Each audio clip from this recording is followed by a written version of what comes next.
دنیا والوں نے امام خمینی کو پہلی بار سن 1978 کے اواخر میں پہچانا۔ اس وقت امام سامراجی شہنشاہیت پر تنقید کرنے کے سبب فرانس میں جلا وطن کر دیے گئے تھے۔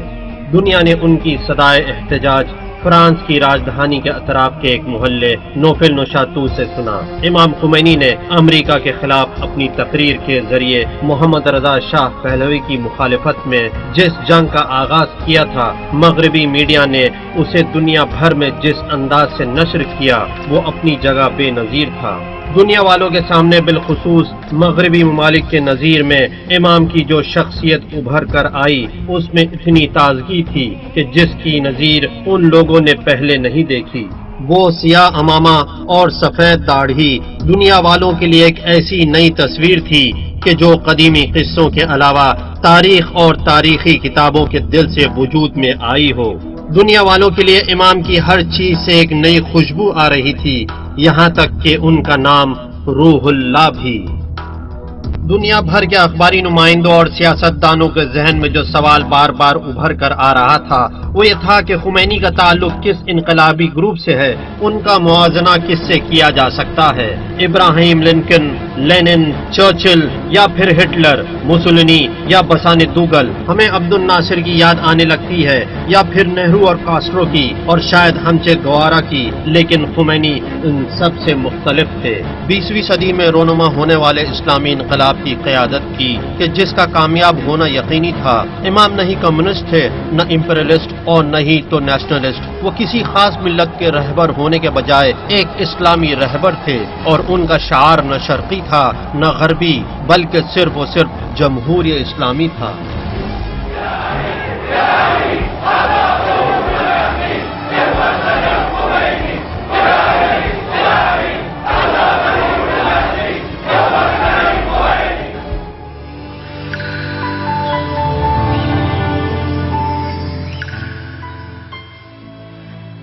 امام کے سر پر جو کالا امامہ تھا اس کی نسبت پیغمبر اسلام صلی اللہ علیہ وآلہ وسلم سے تھی، کہ جس سے یہ معلوم ہوتا ہے کہ ان کا تعلق اعراب مکہ سے ہے، لیکن وہ خود 20ویں صدی کی ابتدا میں ایران کے ایک چھوٹے سے دیہات میں متولد ہوئے۔ امام خمینی کے آباء و اجداد کا مکے سے خمین تک کا سفر ہزاروں کلومیٹر کا تھا کہ جس میں 1000 سال لگ گئے۔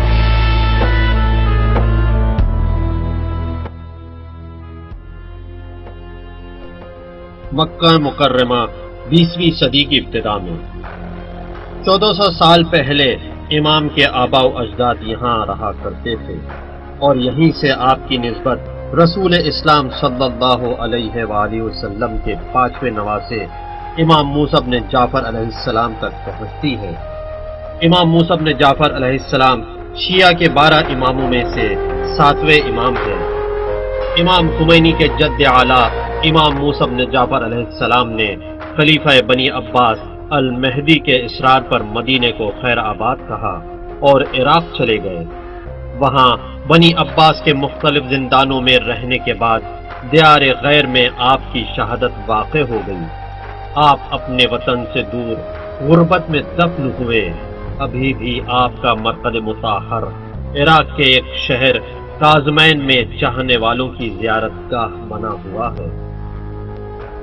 امام کے فرزندوں نے عراق میں بغداد کے علاقوں میں سکونت اختیار کی، اور پھر سادات موسوی کے نام سے یہ خاندان مشہور ہونے لگا۔ کچھ مدت کے بعد ان کے ایک گروہ نے ایران کے ایک شہر نیشاپور کی طرف ہجرت کی، اور کچھ مدت بعد وہاں سے کشمیر چلا گیا۔ کشمیر میں اس خاندان نے پیغام اسلام کو عام کرنا شروع کیا اور وہیں سکونت اختیار کر لی، اور پھر یہ سلسلہ سید میر حامد حسین موسوی تک پہنچا کہ جو روح اللہ کے تیسرے جد ہے۔ یہ امام خمینی کی ولادت سے 250 سال قبل کا واقعہ ہے کہ جب میر حامد حسین کے یہاں دین علی شاہ کی ولادت ہوئی، لیکن حامد حسین اور دین علی شاہ کشمیر کے ظالم حاکموں کے ہاتھوں قتل کر دیے جاتے ہیں۔ ان کے مزار اب بھی کشمیر میں موجود ہے۔ دین علی شاہ کے ایک بیٹے کا نام احمد تھا کہ جو علوم دین کی تکمیل کے لیے عراق کے شہر نجف اشرف کا سفر کرتے ہیں۔ چونکہ احمد جزیرہ نما ہندوستان کے شہر کشمیر سے نجف آئے تھے، لہذا اپنے ساتھیوں کے درمیان احمد ہندی کے نام سے مشہور ہوئے، لیکن نجف میں وہ زیادہ دن نہیں رہے۔ اس زمانے میں خمین ایران کے بیچوں بیچ ایک چھوٹا سا گاؤں تھا۔ اس گاؤں کے لوگ صفوی خاندان کے تحت تسلط زندگی گزار رہے تھے کہ جو کافی کمزور ناتواں ہو چکے تھے، لہذا وہاں کے مالکان اور زمینداران عوام کے مال و دولت پر ناجائز قبضہ کرنے لگے۔ نتیجتاً لوگوں نے مجبور ہو کر ایک وفد نجف بھیجا تاکہ اس زمانے کے دینی رہبر آیت اللہ العظمی سید محمد شیرازی سے اپنی حالت زار کی شکایت کریں اور ان سے مدد کی درخواست کریں۔ آیت اللہ شیرازی نے سید احمد موسوی سے فرمائش کی کہ وہ وفد کے ساتھ خمین جائیں۔ احمد ہندی موسوی اپنے مرجع وقت کے حکم کی اطاعت کرتے ہوئے خمین کے لوگوں کے ساتھ ایک نئی سرزمین پر پہنچتے ہیں۔ خمین کی عوام سید احمد ہندی کو قاضی کے طور پر معین کرتی ہے تاکہ ان کی آپسی اختلافات کو ختم کریں۔ انہیں رہنے کے لیے ایک ایسا گھر دیا جاتا ہے جو دیکھنے میں قلعہ لگتا تھا۔ اس میں 2 مینار تھے، ایک مغرب کی طرف اور دوسرا مشرق کی طرف۔ اسی گھر کے صحن میں قضاوت کے تمام امور انجام پانے لگے۔ سید احمد حکم صادر فرماتے تھے اور ان کے چند نگہبان اور خادموں کے ذریعے اس پر عمل درآمد ہوتا تھا، خاص طور سے وہ احکام کہ جو زمین کی تقسیم کے سلسلے میں صادر ہوتے تھے۔ سن 1864 میں سید احمد ہندی کے یہاں فرزند کی ولادت ہوتی ہے جس کا نام مصطفیٰ رکھا جاتا ہے۔ مصطفیٰ بعد میں مصطفیٰ خمینی کے نام سے مشہور ہوئے۔ اس طرح امام خمینی کے اجداد ایک ایسے سفر کے بعد جسے لگ بھگ 1000 سال لگ گئے ایران میں سکونت پذیر ہوتے ہیں۔ جگہوں کے بدلنے کی وجہ سے اس خاندان کا نام بھی بدل گیا، لہذا خمین میں رہنے کے سبب موسوی اور ہندی کے بعد خمینی کے نام سے مشہور و معروف ہونے لگے، وہ نام کہ جو اب بھی اپنی جگہ پر باقی ہے۔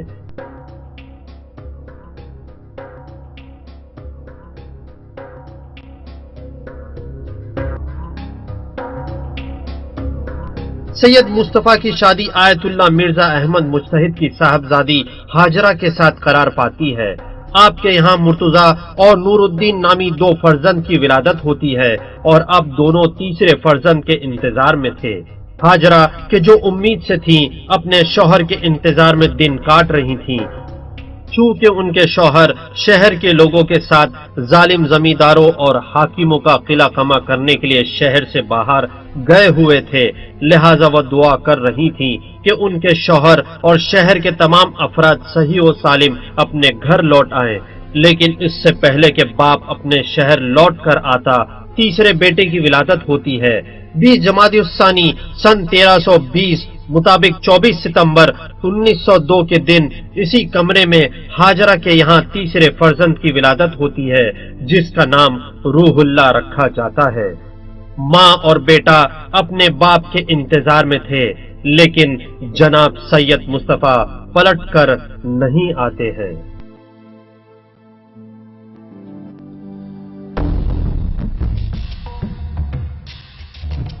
امام خمینی کے والد محترم جناب سید مصطفیٰ چونکہ دراندازی اور لوٹ مار کرنے والے وہ گروہ جو دولت سے حکومت سے وابستہ تھے، جو خمین کے اطراف میں قتل و غارت، خوریزی، ناموس کی عزت وغیرہ کو حلال سمجھتے تھے، ان کے لیے ایک بہت بڑی رکاوٹ بن گئے تھے۔ لہٰذا ان لوگوں نے آپ کو خمین اور عراق کے راستے کے درمیان شہید کر دیا۔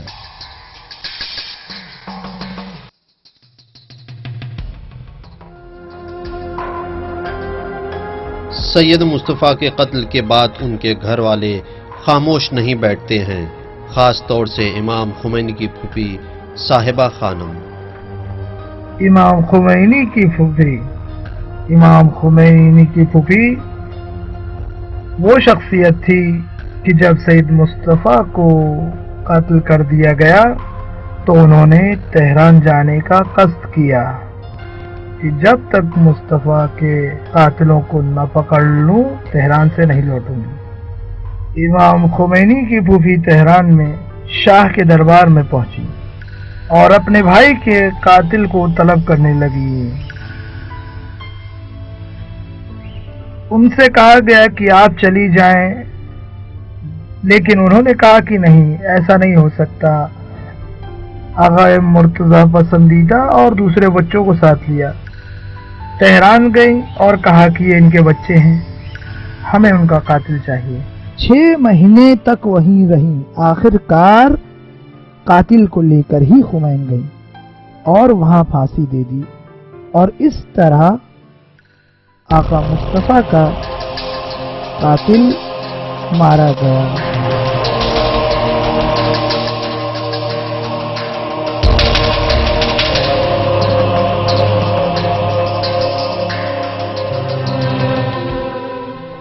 کم سن روح اللہ نے 5 مہینے کی ہی عمر میں یتیمی کا داغ دیکھا۔ ان کی والدہ کے دودھ کافی نہیں تھا کہ جو امام خمینی کو سیر کر سکے، مجبوراً آپ کو دایا کے حوالے کیا گیا تاکہ وہ آپ کو دودھ پلا سکے۔ یہاں ایک دلچسپ واقعہ قابل بیان ہے کہ امام خمینی کی والدہ گرامی کے یہاں غذائے مادری کی کمی تھی، تو انہوں نے ایک دایا کا انتخاب کیا جو نیک اور صالحہ تھی۔ اس کے بھی ایک بچہ تھا۔ امام خمینی کو جب اس دایا کے سپرد کیا گیا تو اس نے کہا کہ میرے سینے کا ایک حصہ خشک ہو گیا ہے۔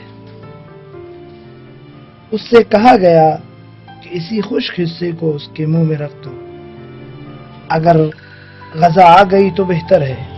جیسے ہی منہ میں اس حصے کو رکھ دیا گیا ویسے ہی شیر آنے لگا۔ تو اس نے کہا کہ جسم کا وہ حصہ جس میں پہلے سے شیر تھا وہ ہمارے بچے کے لیے، اور یہ حصہ اس بچے کے لیے۔ 6 سال کی عمر میں امام نے مکتب جانا شروع کیا اور ملا ابو القاسم سے قرآن پڑھنا شروع کیا، اور 1 سال میں پورے قرآن کریم کو حفظ کر لیا۔ اس کے بعد استاد اعتماد العلماء کی شاگردی کی اور ان سے حساب اور ریاضیات کا درس حاصل کیا۔ امام بڑے ہوئے، 10-12 سال کی عمر تھی۔ ایک ان کے بچپن کے دوست حاجی نوروزی، جس کو میں نے دیکھا تھا اور عزیز رکھتا تھا، اور کچھ مدت پہلے ہی ان کا انتقال ہو گیا ہے، وہ کہتے ہیں کہ جب ہم مکتب جایا کرتے تھے تو اس وقت روح اللہ جو بھی مطالعہ کرتے تھے سمجھ لیتے تھے، لیکن ہم جتنا بھی مطالعہ کرتے تھے نہیں سمجھ پاتے تھے، تو ہم روح اللہ کے پاس جا کر ان سے کہتے تھے کہ آقا روح اللہ ہمیں بھی سمجھاؤ۔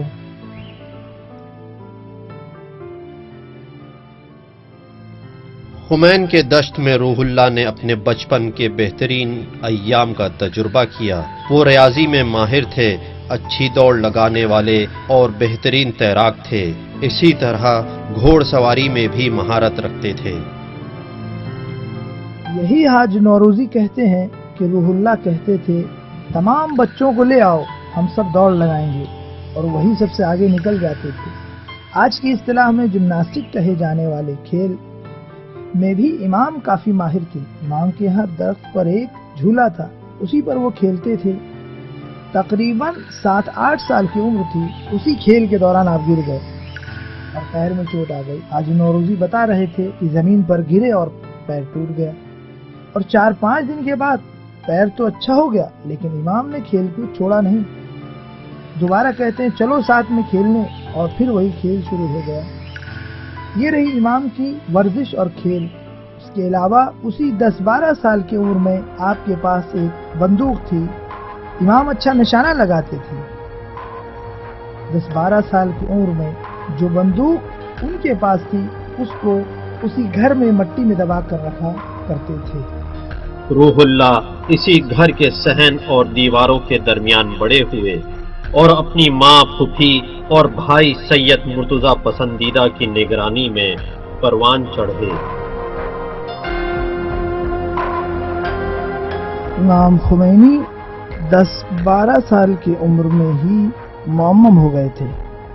امام خمینی اور ان کے بڑے بھائی آغا مرتضیٰ بچپن سے ہی ایسی شخصیت کے حامل تھے کہ جب خمین کی سڑکوں پر نکلتے تھے تو لوگ ان کی تعظیم میں کھڑے ہو جاتے تھے، اور وہ بھی 10-12 سال کے بچے کی تعظیم کے لیے۔ 10-12 سال کی عمر میں ہی اتنا رعب و دبدبا تھا۔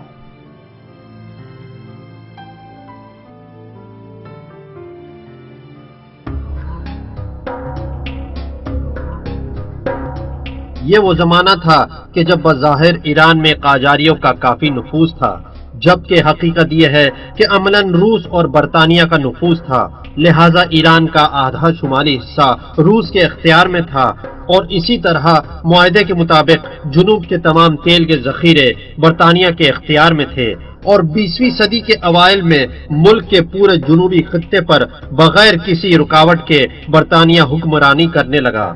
ابھی سن 1907 تمام بھی نہ ہو پایا تھا کہ ان لوگوں نے مل کر قانونی طور پر ایران کو 2 حصوں میں تقسیم کر کے اس کی تمام منافتوں کو لوٹ لیا اور سنگین قرض کا بوجھ اس پر لاد دیا۔ روس اور برطانیہ کے اس نفوذ کے بعد علماء دین کی رہبری میں قاجاریوں کی شہنشاہیت اور روس و برطانیہ کے خلاف ایرانیوں میں انقلاب کی لہر دوڑ گئی، اور یہ انقلاب مشروطہ کے نام سے معروف ہوا۔ علماء دین اور ان میں سر فہرست آیت اللہ شیخ فضل اللہ نوری نے سن 1906 میں شاہ قاجار مظفر الدین شاہ کو نیا قانون اساسی قبول کر کے اس پر عمل کرنے کے لیے مجبور کیا۔ ما اساسبان میخواهیم که قواعد حکومت قواعد اسلامی باشد و اسلام فقری در قانون ندارد تا محتاج به غیر باشد. اینهایی که قانون اساسی را در صدر مشروطیت نوشتند از بلژیک گرفتند و این بسیاری از قوانینش ناقص است، بسیاری از قوانینش غیر مترقی است. اسلام هیچ احتیاجی به ندارد که از کسی دیگر از جای دیگر قوانینش بیاد. قوانین اسلام در همه ابعادش مترقی است و ما میخوایم متکی باشد حکومت بر قوانین اسلام. 1914 میں پہلی عالمی جنگ کے نزدیک روسی فوجیوں نے جب امام خمینی کے گاؤں پر قبضہ کر لیا۔ روح اللہ کی عمر 12 سال کی تھی۔ آپ نے روسی فوجوں اور توپوں کو دیکھا کہ جو خمین اور اس کے اطراف کے گاؤں تک پہنچ چکی تھی۔ مجھے یاد ہے کہ امام نے فرمایا ہے، میں بچپنے میں بھی اپنے پاس بندوق رکھتا تھا۔ کیوں ایک 14-15 سال کا لڑکا بندوق رکھتا ہے؟ کیونکہ جب حملہ ہوتا تھا تو لوگ امام کے گھر میں پناہ لیتے تھے۔ امام کے گھر میں چونکہ 2 برج تھے کہ مورچے کی طرح تھے، لہذا لوگ اپنے اموال لٹ جانے کے خوف سے انہیں امام خمینی کے سپرد کر دیتے تھے۔ امام کی شخصیت انہی ایام سے اجاگر ہوئی۔ امام اس برج میں جاتے تھے اور حملہ وروں پر گولیاں چلاتے تھے، اور آپ فرماتے ہیں کہ میں اور ہمارے بھائی دونوں گولیاں چلاتے تھے، یہاں تک کہ مجھے یاد ہے کہ جنگ کے زمانے میں بھی امام نے فرمایا کہ ابھی بھی میں بندوق اٹھا سکتا ہوں، بلکہ اب تو زیادہ طاقت رکھتا ہوں۔ جب ہمارے اوپر دشمن کی غلغار ہو رہی تھی تو ہم نے اپنی حفاظت کے لیے خندق کھودی۔ میرے پاس بچپن سے ہی ایک بندوق رہتی تھی جسے میں چلانے کی مشقت کرتا تھا۔ جب دشمن کا حملہ ہوتا تھا تو ہم خندق میں ہی پناہ لیتے تھے اور وہیں سے اس کا مقابلہ کرتے تھے۔ حالات بہت ہی نازک اور خوفناک رخ اختیار کر چکے تھے۔ دشمن نے اپنی رشا دوانیوں کا سلسلہ قائم رکھتے ہوئے اچانک خمین پر قبضہ کر لیا۔ اس کا مقابلہ ہمیں ہی کرنا تھا، سو ہم نے بھی اس کے خلاف اسلحہ اٹھا لیا۔ 1917 میں 15 سالہ روح اللہ کی والدہ خانم ہاجرہ کا انتقال ہو جاتا ہے۔ آپ کے بھائی سید مرتضیٰ پسندیدہ نے آپ کی سرپرستی کی۔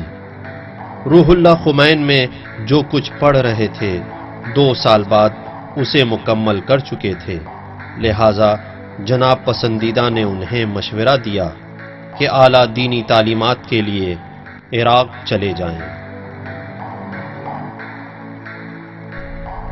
آقا پسندیدہ نے سید سے کہا، اس زمانے میں امام خمینی سید کے نام سے جانے جاتے تھے، ان سے کہا اگر وہ اپنی پڑھائی جاری رکھنا چاہتے ہیں تو وہ ان کے لیے ساری سہولتیں فراہم کرنے کے لیے تیار ہیں، چاہے وہ پیسہ ہو یا گھر ہو یا چاہے روزمرہ کی زندگی کی ضرورتیں ہوں۔ تم جا کر علم حاصل کرو اور دین کے خادم بن کر لوٹنا۔ اس لیے امام اپنے بڑے بھائی آقا پسندیدہ کے بہت زیادہ عزت کرتے تھے، وہ کہتے تھے کہ آقا پسندیدہ ان کے والد کے برابر ہیں۔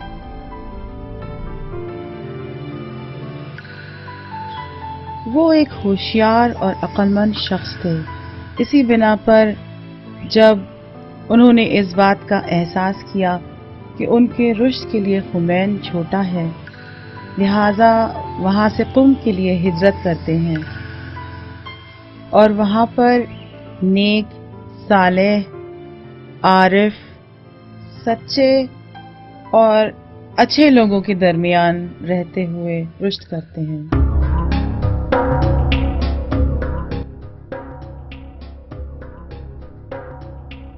روح اللہ خمینی نے 1919 میں جب ان کے 18 سال مکمل نہ ہوئے تھے، خمین کو عراق کے دینی مدرسے میں جانے کے خاطر ترک کیا، لیکن آپ نے ابھی یہاں قیام بھی نہ کیا تھا کہ مدرسہ عراق سے قم منتقل ہو گیا اور ابھی تک قم ہی میں ہے۔ روح اللہ نے اپنے علمی دروس کو حوض علم قم میں آیت اللہ شیخ عبد الکریم حائری یزدی کی سرپرستی میں شروع کیا۔ وہ ایام قاجار حکومت کے آخری ایام تھے۔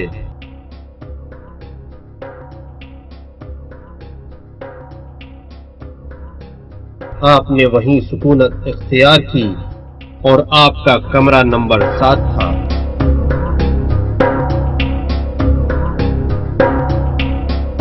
انہوں نے مدرسہ دارالشفا کی سکونت کو قبول کیا اور اس کے ساتھ ساتھ یہ بھی بشارت دی کہ کہنے لگے کہ دارالشفا کے مدرس اور جس کمرے میں وہ پہلے رہا کرتے تھے وہیں رہنا پسند کریں گے۔ بہرحال میری بھی دلی تمنا تھی، کیونکہ ان کے ساتھ پہلے سے میرے تعلقات تھے، خاص طور سے مرحوم خنساری، آغا محمد تقی خنساری کے درس میں ہم ایک ساتھ تھے۔ اچھی طرح یاد ہے ہم مرحوم آغا محمد تقی خنساری کے شاگردوں میں سے تھے۔ ہم دونوں، عرض خدمت ہے کہ میرے اور آغا عراقی کے اور آغا خمینی کے روابط اور درس و مباحثے کا سلسلہ اور نئے نئے مباحث کے اوپر گفتگو ساتھ میں یہیں سے رہی ہماری۔ کافی اچھا دور تھا اور انہی دور میں کچھ لوگ ایسے بھی تھے جو آغا خمینی کے کہنے میں بیٹھنے کے لیے تیار نہیں تھے۔ روح اللہ نے اپنی حوزوی دروس میں علم فقہ کو حوض علم قم کے بزرگ اساتذہ خاص کر آیت اللہ خانساری اور آیت اللہ حائری یزدی کے نگرانی میں آغاز کیا، لیکن صرف فقہی دروس کو کافی نہیں سمجھا، بلکہ علوم عقلیہ یعنی منطق، فلسفہ اور اسی طرح عرفان کے دروس بھی حاصل کیے۔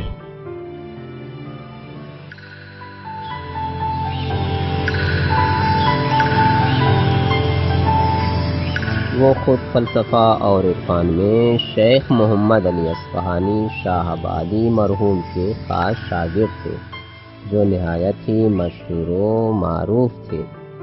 فلسفہ اور عرفان میں کئی سال بلکہ 7 سال تک آپ کی شاگردی کی اور کچھ جگہوں پر آقائے حکیم کے جو قم میں مقیم تھے دروس فلسفہ سے کسب فیض کیا۔ آقا قزوینی مرحوم سے بھی فلسفی دروس میں مدد لی اور فائدہ اٹھایا، جو نہایت ہی بزرگ اور نامور فلسفی تھے، لیکن سب سے زیادہ اور بہتر طرح سے شاہ آبادی مرحوم کے دروس سے فائدہ اٹھایا۔ تحصیل علم کے ساتھ ساتھ روح اللہ نے عرفان اور تقوی میں بھی کافی رشد حاصل کیا۔ شدید سردی کا زمانہ، حوض مکمل برف سے جمع ہوا تھا۔ اتنی غضب کی سردی پڑ رہی تھی کہ کوئی سوچ بھی نہیں سکتا تھا کہ اپنے بستر سے نکل سکے۔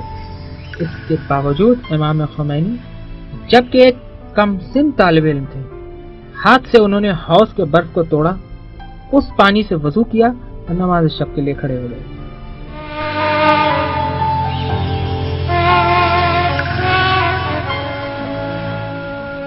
این قافله از صبح ازل سوی تو رانند، تا شام ابد نیز به سوی تو روانند.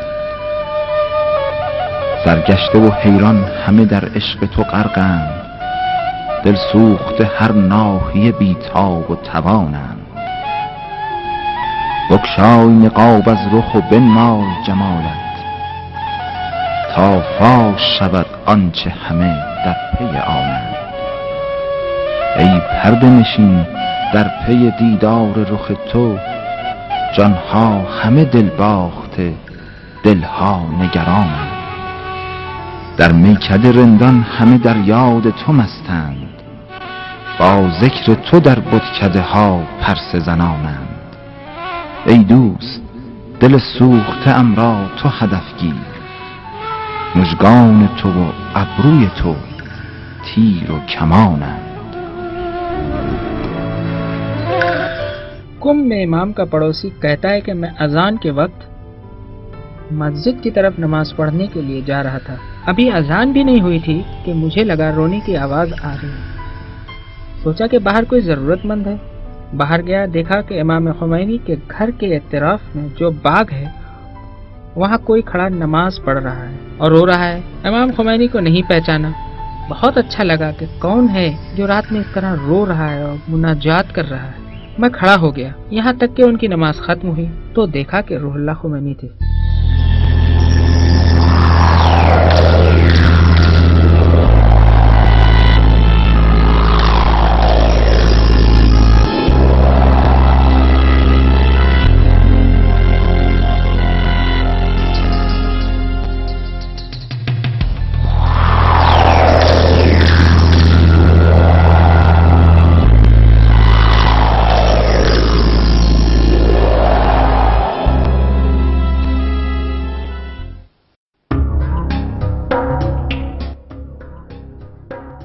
روح اللہ کے کچھ اساتذہ جیسے آیت اللہ العظمی تبریزی، شاہ آبادی اور خانساری انقلاب مشروطہ میں پیش تھے۔ اسی سے ان کے شاگردی کا مزاج بھی انقلابی بن گیا۔ اس وقت حوزہ علمیہ قم کی فضا صرف روحانی ہونے کی وجہ سے زیادہ تر علماء سیاسی سرگرمیوں سے دور رہتے تھے، اور پچھلے بادشاہوں کی حکومت کے شکنجوں دھمکیوں کا یہ نتیجہ تھا کہ جس سے حوزہ روبرو ہو چکا تھا۔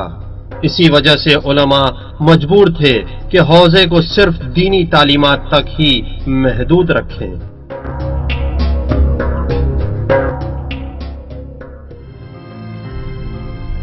اس وقت کے علماء اور اساتذہ صرف احکام شرعی اور حلال و حرام بیان کرتے تھے۔ انہیں لوگوں کی سماجی، سیاسی اور دوسرے ملکوں کے مسلمانوں کے مسائل میں دلچسپی نہیں تھی۔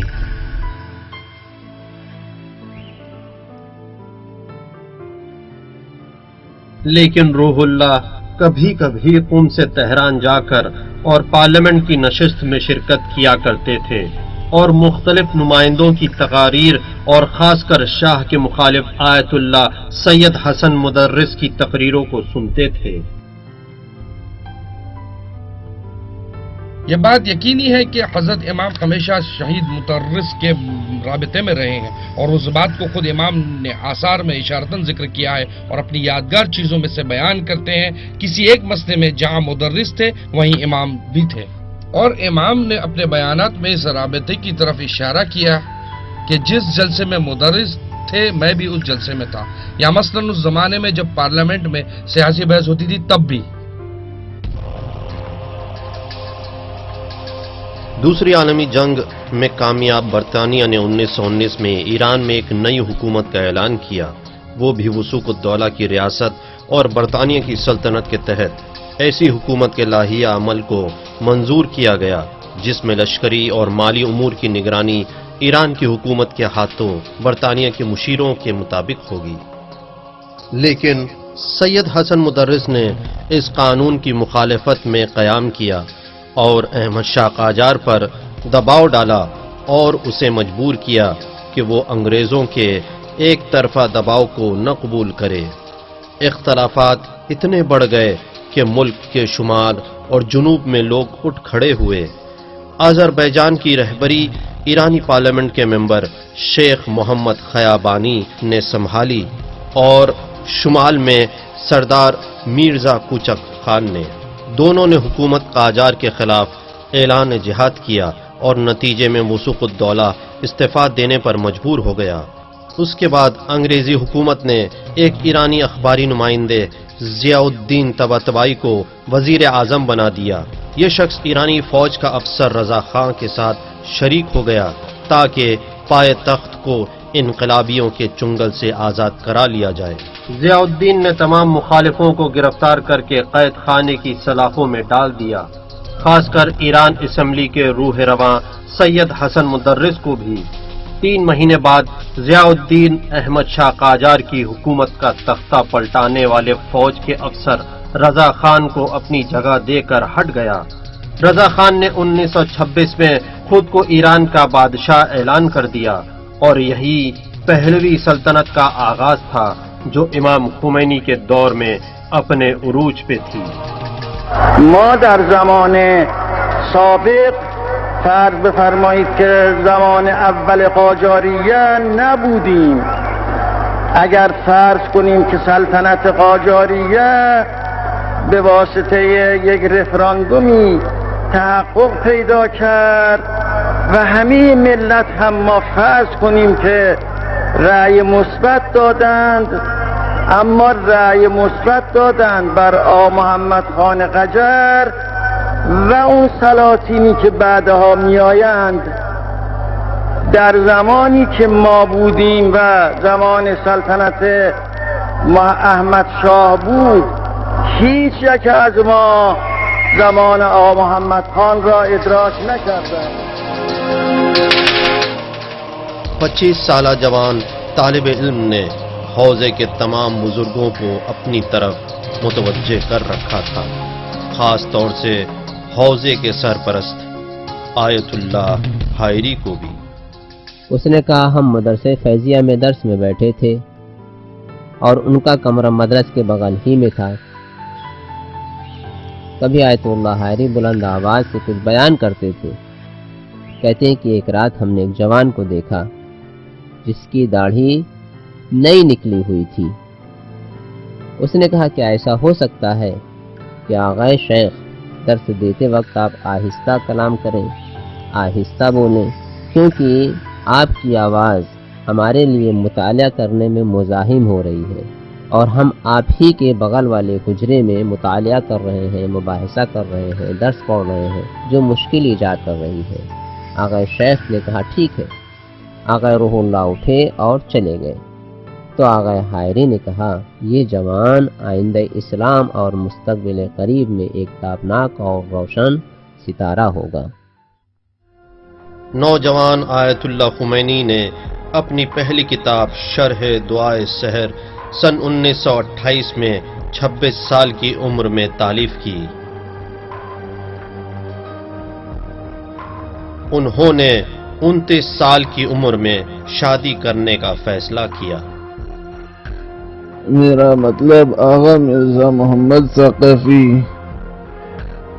تہران میں کافی مشہور، یہاں تک کہ امام جماعت تھے تہران میں، لیکن حاج شیخ عبدالکریم حائری سے وابستہ تھے اور وہ امام خمینی کی شخصیت کو نہیں جانتے تھے، اور امام خمینی ان کے پاس آئے نہایت انکسار کے ساتھ ایک طالب علم کے طور پر، حالانکہ وہ اپنی شہرت کے عروج پر تھے۔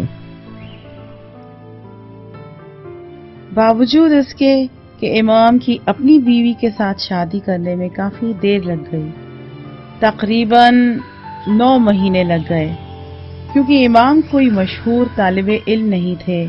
ہماری والدہ ایک بڑے گھر سے تعلق رکھتی تھی، اسی وجہ سے والدہ کی دادی اس رشتے کی مخالف تھی، نہ کہ ان کی والدہ مخالف تھی، اور ان کے والد حامی تھے کیونکہ ان کے والد معمم تھے اور قم میں تھے، اس وجہ سے امام کو بھی پہچانتے تھے، البتہ ظاہری طور پر جانتے تھے کہ ایک ہوشیار، محنتی اور متقی طالب علم ہے، اس لیے راضی تھے۔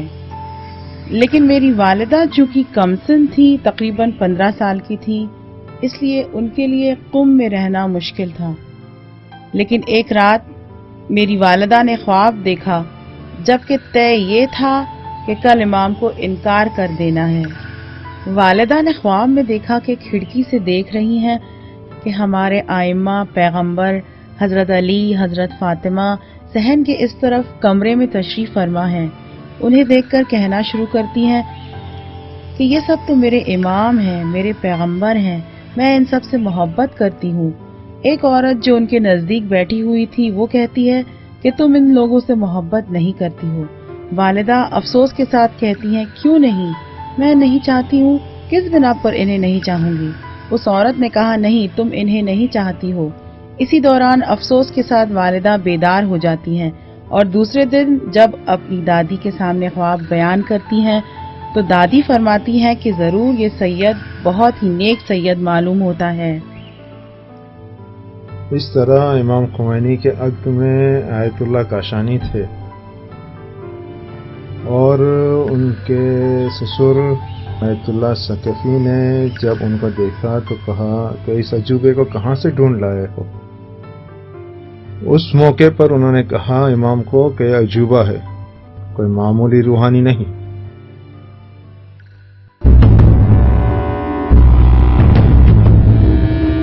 قاجار کی بادشاہی کو ختم کرنے کے بعد رضا خان پہلوی نئے بادشاہ نے یہ فیصلہ کیا کہ ایران کی کاشتکاری کی آدھی محصولات کا خود مالک ہو جائے، لہذا قانوناً ان کی سندوں کو اپنے نام کر لیا۔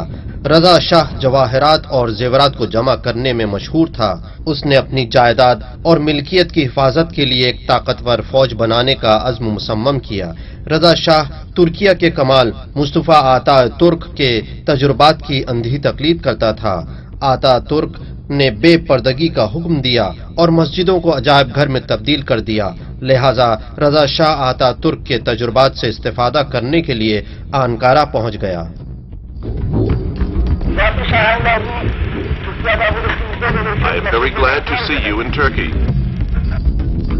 رضا خان کا نظریہ عقائد ترک ہی والا تھا۔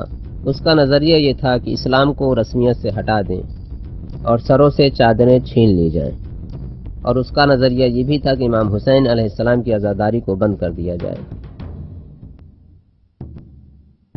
سن 1935 میں رضا شاہ نے علماء کو عمامہ پہننے سے منع کر دیا اور مجبور کیا کہ مغربی لباس پہنے۔ سن 1963 میں بے پردگی کا حکم نافذ کیا اور حکم دیا کہ ہجری قمری سال پر عمل نہ کیا جائے، اور اسی طرح حکم دیا کہ رسماً روز عاشورہ عزاداری بند کر دی جائے۔ حکم دیا کہ نماز جمعہ میں خطبہ نہ دیا جائے اور قرآن و دینی تعلیم اور شرعی مسائل کی تعلیم نہ دی جائے۔ رضا شاہ کی بیوی بھی قم میں معصومہ سلام اللہ علیہا کے حرم کی مسجد میں بے پردہ آتی ہے۔ جب حرم کے ایک خادم نے اسے مناسب لباس پہننے کے لیے کہا تو محافظوں نے اسے کافی مارا پیٹا۔ تمام انسان ها و نیروی انسانی ما را از بین برده است این آدم. این آدم به واسطه نوکری که داشته مراکز فحشا درست کرده. تلویزیونش مرکز فحشاست، رادیوش بسیاریش فحشاست، مراکزی که اجازه دادن برای اینکه باز باشد مراکز فحشاست، اینها دست به دست هم دادن. در تهران مرکز مشروب فروشی بیشتر از کتاب فروشی است. مراکز فساد دیگر الی ماشاءالله هست. برای چه؟ سینمای ما مرکز فحشاست. ما با سینما مخالف نیستیم، ما با مرکز فحشا مخالفیم. ما با رادیو مخالف نیستیم، ما با فحشا مخالفیم. ما با تلویزیون مخالف نیستیم. ما با اون چیزی که در خدمت اجانب برای عقب نگه داشتن جوانان ما و از دست دادن نیروی انسانی ما با اون مخالف هستیم. ما کی مخالفت کردیم با چیز تجدد، با مراتب تجدد؟ رضا شاہ اپنے بیٹے محمد رضا شاہ کو حکومت سنبھالنے کے لیے تیار کر رہا تھا۔ محمد رضا شاہ نے ایران کے مدرسہ نظام میں تعلیم حاصل کی اور اتریش میں پڑھائی مکمل کی، اور لوٹنے کے بعد اپنے باپ کی رہنمائی میں اپنی سیاسی کارکردگیوں کو شروع کیا۔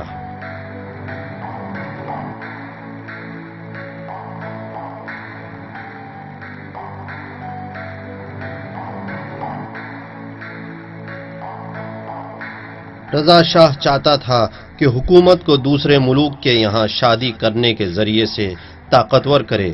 اسی بنا پر مصر کے بادشاہ ملک فاروق کی خواہر شہزادی فوزیہ کے لیے اپنے بیٹے کا پیغام بھیجا۔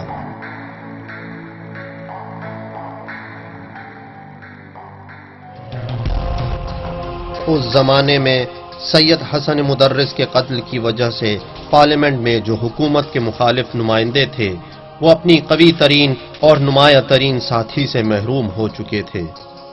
اس وقت تک جوان روح اللہ بھی سیاسی مسائل میں وارد نہیں ہوئے تھے، لیکن جو حوادث ان کے سامنے رونما ہو رہے وہ خود ان حوادث کی تہ تک پہنچ رہے تھے۔